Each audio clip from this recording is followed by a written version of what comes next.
आशा करता हूँ आप सब बहुत अच्छे होंगे। मेरा नाम है सिद्धांत अग्निहोत्री। स्टडी आईक्यू पे आपका बहुत बहुत स्वागत है। दोस्तों, आज हम बात करेंगे ऑब्ससीनिटी की। पब्लिक में उल्टी सीधी हरकतें करना, ऐसी हरकतें या ऐसा सीन क्रिएट करना जो सही ना हो। भारत में इसके लिए क्या कानून है, क्या सजाएं दी जाती हैं, हम इसमें बात करेंगे। एक्चुअली एक इंसिडेंट हुआ। मिलिंद सोमन, आपने इनका नाम सुना होगा। मिलिंद सोमन एक मॉडल है, एक्टर हैं, बहुत वक्त से काम कर रहे हैं और एक तरीके से यूथ आइकॉन भी माने जाते हैं। फिटनेस इंडस्ट्री में बहुत बड़ा नाम है इनका। तो मिलिंद सोमन जो हैं, वो गोवा बीच पे न्यूड दौड़ गए, नंगे दौड़ गए, विदाउट एनी क्लोथ्स, जिसकी वजह से सीन क्रिएट हो गया और पुलिस ने इनके ऊपर मुकदमा दर्ज कर लिया। तो दोस्तों, what is the measure of obscenity in India और कुछ केसेस के बारे में हम जानेंगे। चलिए आगे बढ़ते हैं। यूपीएससी के स्मार्ट कोर्सेज आते हैं, स्टडी आईक्यू का ऐप डाउनलोड करके आप इनको अवेल कर सकते हैं। इंस्टा पे मैं आ गया और रात 8 से 10 बजे तक मैं क्वेरीज आंसर करता हूं। ये आप तस्वीर देख लीजिए, ये है मिलिंद सोमन। दोपहर का वक्त है और ये दौड़ रहे हैं without any clothes. He is totally nude. तो इसलिए गोवा पुलिस ने इनको बुक कर लिया। 6 नवंबर की घटना है, ये परसों की घटना है। ये पहले सेलिब्रिटी नहीं है। गोवा पुलिस जो है ना, बहुत ही ज्यादा सतर्क रहती है। मैंने आपको गोवा के शैक्स के बारे में बताया था। वहां पे भी पुलिस का काम बहुत इंपॉर्टेंट रहता है। देखिए, गोवा जो है वो समुद्र से उसका एक्सेस है, खूबसूरत बीच है गोवा में। तो गोवा में बीच पे शराब भी बहुत ज्यादा पी जाती है। शराब आप बीच पे नहीं पी सकते और इसके लिए गोवा पुलिस लगातार पेट्रोल करती रहती है, बहुत सख्त है। तो यहां पे जो मॉडल और एक्टर मिलिंद सोमन है, वो दौड़ गए न्यूड। अब हुआ क्या कि पुलिस ने इनको बुक कर लिया, पकड़ लिया इनको। साथ ही साथ पूनम पांडे का आपने नाम सुना होगा, काफी विवादों में रहती हैं। पूनम पांडे और उनके हस्बैंड, सेम टू सेम यही चीज हुई थी। उनको भी, इन दोनों को भी, इन कपल को भी अरेस्ट कर लिया गया था क्योंकि इन्होंने कंट्रोवर्शियल फोटोशूट किया था। अब कंट्रोवर्शियल आप समझ ही गए होंगे किस तरीके का फोटोशूट होगा। वो वीडियो जो है वो वायरल हो गया और पुलिस ने इनको भी अरेस्ट कर लिया। तो ये दो हाई प्रोफाइल केसेस हैं ऑब्ससेनिटी के, समझ गए? ऑब्ससेनिटी की अभी हम बात करने वाले हैं। वैसे भारत की काफी कलरफुल हिस्ट्री है। अगर ऑब्सीन कंडक्ट की बात करें कि लोग जो हैं, जैसा आपने देखा, बड़ा अनकंफर्टेबल हो गया ये। अब आप खुद सोचिए कि जो इंसान बीच पे होगा, वो जब ये नजारा देख रहा होगा, वो खुद बहुत अनकंफर्टेबल फील कर रहा होगा। तो ये तो ऑब्सीन हो गया ना, एक ऐसा सीन जो आप बिल्कुल देखना नहीं चाहेंगे। कैसे भारत ऑब्सीन कंडक्ट में लोगों को प्रोसिक्यूट करता है, इसकी भी बड़ी कलरफुल हिस्ट्री है। तो हम केसेस को देखेंगे और कुछ कानून देखेंगे। इससे पहले हम आगे बढ़े, आपको बता दो, मेरा टेलीग्राम चैनल है दोस्तों। मेरे दो चैनल चल रहे हैं। एक फेक है, फेक वाले पे तकरीबन 13,500 है। मैं आपसे रिक्वेस्ट करूंगा कि पीडीएफ के लिए, अपडेट्स के लिए आप ये वाला आप सब्सक्राइबर देखिए, 9,900 है। क्योंकि मुझे नहीं पता है कि मेरे फेक चैनल पे क्या डाला जा रहा है, तो इसीलिए आप ओरिजिनल चैनल ज्वाइन करें। भारत, इंडिया, भारत का कानून क्या कहता है इसके लिए, ऑब्ससिनिटी पे कहता क्या है? Section 294 of Indian penal code, IPC, याद रखिएगा, 294। ये अगर आपने पब्लिक में ऑब्सीन एक्ट्स या फिर वर्ड्स का यूज किया, ऑब्सीन एक्ट्स आपने देख ही लिया किस तरीके का, वर्ड्स, गालियां दी आपने, कुछ भी ऐसा आपने पब्लिक प्लेस पे किया जो ऑब्सीन है, जो सही नहीं है, जो लोगों को अनकंफर्टेबल कर रहा है, तब आपको सजा मिलेगी। That will be considered a crime. और ये जो ऑब्ससेनिटी है, ध्यान दीजिएगा, इसकी डेफिनेशन क्या है? ये जो ऑब्ससेनिटी है, ये दूसरों को परेशान करे। अब ऐसा नहीं है कि आप कुछ कर रहे हैं, जैसे मान लीजिए कि आप भेलपुरी खा रहे हैं। भेलपुरी ऑब्ससेनिटी के अंदर थोड़ी ना आएगा। अब कोई इस पे केस दर्ज करा दे, एफआईआर हो जाए सेक्शन 294 के तहत कि ये तो भेलपुरी खा रहा था, ये तो ऑब्ससेनिटी है, वो तो होगा नहीं, वो तो नॉर्मल है। ऑब्ससेनिटी कब होगी? जब लोग अनकंफर्टेबल होंगे, लोग परेशान होंगे, लोगों को गुस्सा आएगा आपकी वजह से। जब समाज या लोग परेशान होंगे, दैट विल बी ऑब्ससेनिटी। अब ऑब्ससेनिटी कोई बहुत बड़ा क्राइम नहीं होता है, कॉग्निजेबल ऑफेंस तो है नहीं। तो ऑब्ससेनिटी के लिए कोई बहुत लंबी सजा नहीं दी जाती, 3 महीने की। देखिए, एक सबक होता है ये, कि ये सब बकवास मत करो, गलत है ये। लोगों को बताए, जो लोग ऑब्ससेनिटी करते हैं उनको एक सबक होता है कि आप ऐसा मत करो, तो 3 महीने की सजा जो है वो उसमें दी जाती है। ठीक है, आगे बढ़ते हैं। अब obscene, what is considered obscene, सबसे इंपॉर्टेंट। ऑब्सीन क्या, देखो हमने एक चीज डिफाइन कर दी, लेकिन भैया इसमें आएगा क्या, क्या है ऑब सीन है क्या? ऑक्सफर्ड डिक्शनरी बताता है ये, जब आप ऑक्सफर्ड डिक्शनरी में सर्च करेंगे, सबसे authenticated source of information Oxford dictionary, वो ये बताता है ऑब्सीन का मतलब है ऑफेंसिव या फिर disgusting bye accepting standards of morality and decency. Standard of morality and decency का क्या मतलब है? कोई एक ऐसी चीज कर रहे हैं आप जो सही है, जैसे मान लीजिए कि आप वॉक कर रहे हैं, ठीक है, आप वॉक कर रहे हैं, लोगों से बात कर रहे हैं, लोगों से इंटरैक्ट कर रहे हैं, पब्लिक प्लेस पे वॉक कर रहे हैं, तो डिसेंट तरीके से कर रहे हैं। ऐसा तो है नहीं कि वॉक कर रहे हैं, गालियां बकते हुए वॉक कर रहे हैं, या फिर कूड़ा फेंकते हुए वॉक कर रहे हैं। ऐसा तो नहीं है ना, आप डिसेंट तरीके से, मॉरल तरीके से वॉक कर रहे हैं, बात कर रहे हैं। अब अगर आप इसको ब्रेक करेंगे, ठीक है, जैसे अभी मिलन सोमन का आप एग्जांपल लीजिए, आप बीच पे जाइए, घूमिए, डिसेंट है, लेकिन अगर आप विदाउट क्लोथ्स घूम रहे हैं, that is not decent, that is against the standards of morality and decency. तो ये ऑक्सफर्ड डिक्शनरी बताता है that is considered as obscene. लेकिन ये तो डिक्शनरी है, कानून डिक्शनरी से चलेगा नहीं, कानून डिक्शनरी से तो चलेगा नहीं। कुछ डेफिनेशंस ऐसी है ना दोस्तों कि बड़ा मुश्किल है उसको डिफाइन करना। जैसे टेररिज्म की भी डेफिनेशन जो है, यूनिवर्सल डेफिनेशन नहीं है टेररिज्म की, तो कुछ डेफिनेशंस ऐसी है जिसको बड़ा मुश्किल होता है डिफाइन, इसमें ऑप्शन भी है। कानून के हिसाब से, डिक्शनरी के हिसाब से तो ठीक है, लेकिन लॉयर्स के पसीने छूट जाते हैं जब वो ऑप्शन को डिसाइड करते हैं, ऑप्शन के मामले आते हैं उनके पास। सेक्शन 292 ऑफ द आईपीसी कहता है कि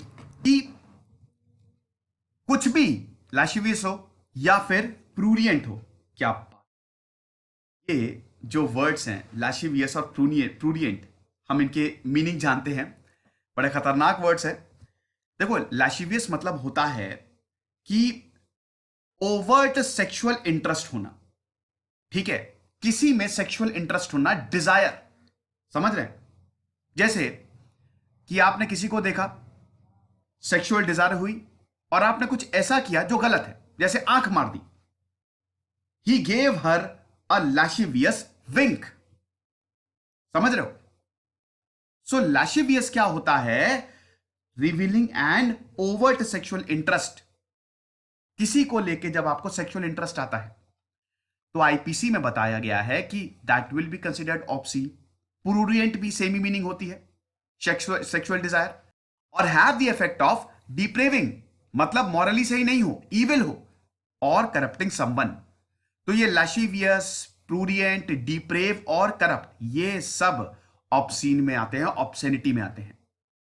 लेकिन इन चारों वर्ड्स का मतलब भी अलग अलग निकल सकता है। मैंने बताया ना, ऑब्सीन जो है ना, ये काफी ब्रॉड टर्म है, हर किसी के लिए अलग अलग हो सकता है ये, तो इसीलिए ये जुडिशरी के ऊपर ही है। जुडिशरी जो है वही इसको इंटरप्रेट करती है। भाई, हमारी जुडिशरी का काम क्या है? इंटरप्रेट करना। समझ में नहीं आ रहा है, रुको हम बताते हैं ऑब्सीन का मतलब क्या है, तुमको समझ में नहीं आ रहा है, तो ये जुडिशरी करती है। तो इसीलिए ये सारे वर्ड्स जो हैं, that are not clearly defined, and that's why they are interpreted by the courts, by the judiciary. आगे बढ़ते हैं। अब कोर्ट्स क्या करती हैं? उन्होंने कुछ टेस्ट डेवलप किए हैं कि वेदर समवन इज ऑब्सीन और नॉट।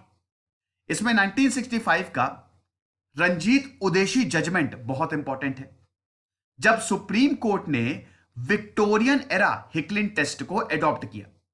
मतलब ऑब्सीन है क्या, उसको नापने के लिए एक टेस्ट है जिसको बोला गया विक्टोरियन एरा हिकलिन टेस्ट। अब ये जो टेस्ट है, ये ऑब्सेनिटी को एसेस करता है। कैसे एसेस करता है?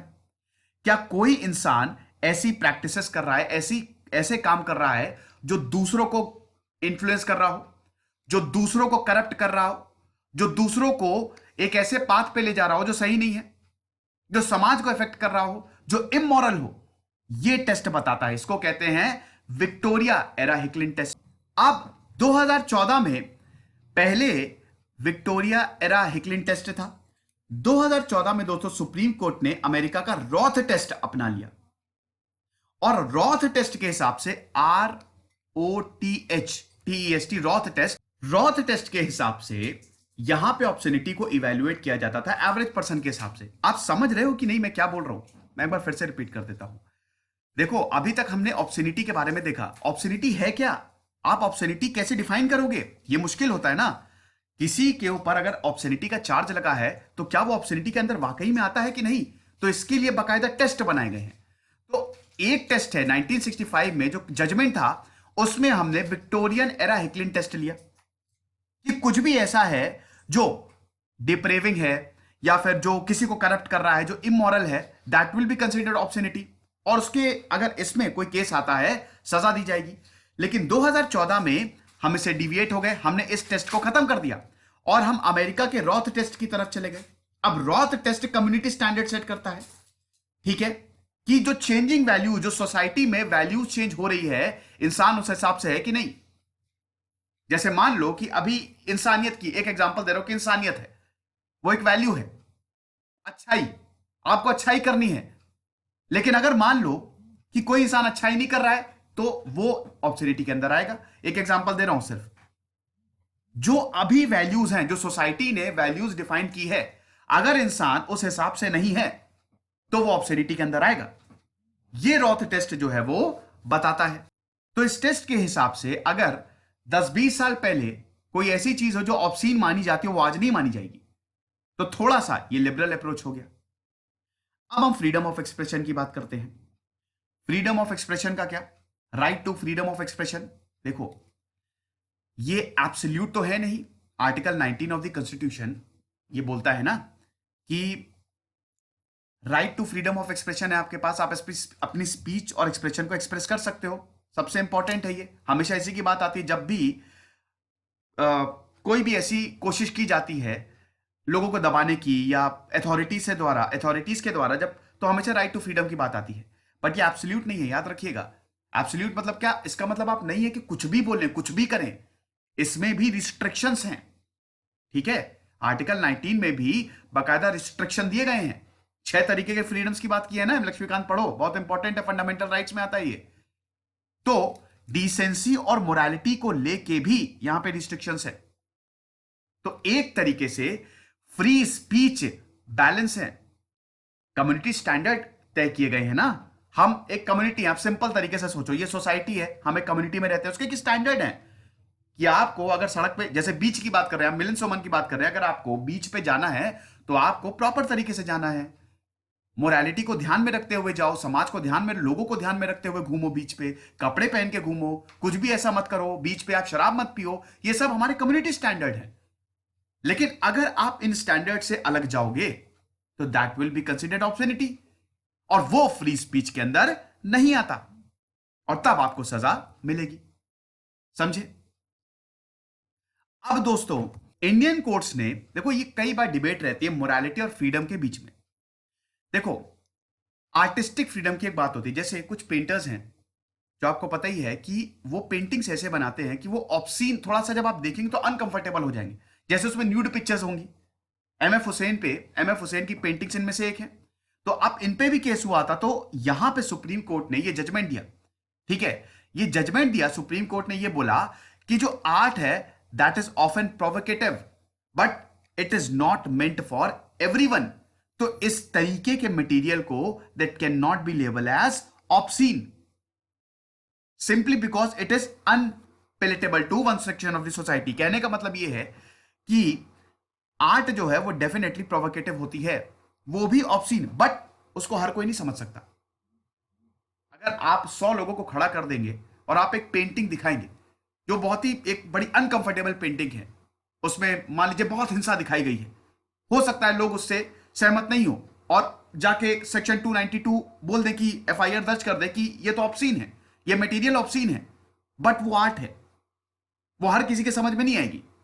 तो इस तरीके के मटेरियल को हम we can not label as obscene. समझ रहे? ये कोर्ट का डिसीजन है, यानी कि जो आर्ट है उसको इससे थोड़ा अलग रखा गया है। अब क्या इससे पहले किसी को प्रोसिक्यूट किया गया ऑब्ससेनिटी में? बिल्कुल। देखो, ऑब्ससेनिटी लॉस की बात करें भारत में, तो कॉलोनियल इंडिया में तो इसको भर भर के यूज किया गया। सादत हसन मंटो जो हैं, मंटो आपने मूवी देखी कि नहीं? बहुत बेहतरीन मूवी है, इनकी बायोग्राफी मैं लेके आऊंगा। आप लोग बोलते हैं कि सर इनकी बायोग्राफी बहुत जल्द मैं लेके आऊंगा। सादत हसन मंटो हो गए, इस्मात चुगदाई हो गए, इनके जो वर्क्स है ना, that depicts themes of sexuality, female sexuality, ये सब बताते हैं, तो that is considered as obscene. तो कॉलोनियल इंडिया में इनके ऊपर कार्रवाई हुई है। बैंडेड क्वीन मूवी हो गई, एआईबी हो गया, एआईबी आया था ना, एक शो आया था, है ना, उनका अब तो यूट्यूब चैनल बंद हो गया है, लेकिन एक एआईबी पे जिसमें बहुत मतलब गालियां दी गई थी, दैट इज कंसिडर्ड एज ऑब्ससिनिटी। ठीक है, तो इनके ऊपर बकायदा एफआईआर दर्ज हुई। हॉलीवुड एक्टर रिचर्ड गियर ने जब शिल्पा शेट्टी को पब्लिकली किस किया था, तब अरेस्ट वारंट इनके खिलाफ इशू हुआ था। 2007 की बात है ये। प्रतिमा बेदी की बात करें तो 1974 में, देखिए ये वाला जो केस है अभी जो हम न्यूज डिस्कस कर रहे हैं, मिलिंद सोमन, इससे पहले भी इस तरीके के केस हुए हैं। प्रतिमा बेदी 1974 में she rain naked on a Mumbai beach, magazine का फोटो शूट था और बिल्कुल without any cloth she rain naked, तब बहुत कंट्रोवर्सी हुई थी। इससे पहले मिलिंद सोमन, ये पहली बार नहीं है जब मिलिंद सोमन इज न्यूड, इससे पहले भी इनके ऊपर ऑब्ससिनिटी चार्जेस लग चुके हैं। जब इन्होंने 1995 में नेकेड पोज दिया था, 14 साल तक ट्रायल चला था और फाइनली इनको एक्विट किया गया था। तो ऐसा पहले भी हो चुका है। ये लेक्चर था ऑब्सीन पे, एक एक चीज मैंने समझा दी, बहुत ही स्लोली आगे बढ़ा मैं। खुश रहिए, पढ़ते रहिए। दिस इज सिद्धांत अग्निहोत्री साइनिंग ऑफ।